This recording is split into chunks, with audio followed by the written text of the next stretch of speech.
Hello বন্ধুরা, দেখো এটা কি বলো তো। দেখো কি দারুণ দেখতে লাগছে।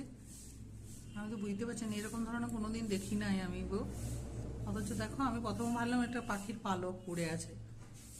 তারপরে এই দেখো, দেখতে পাচ্ছ ছুলে কেমন, এই দেখো হিলছে, দেখো এই দেখো, দেখতে পাচ্ছ কি সুন্দর দেখতেও লাগছে গো, আর একদম সবুজ কালারটা।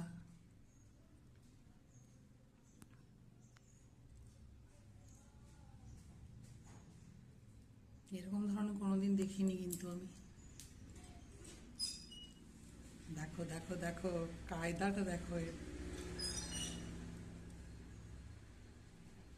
কি সুন্দর লাগছে মা দেখতে, দারুণ দেখতে কিন্তু।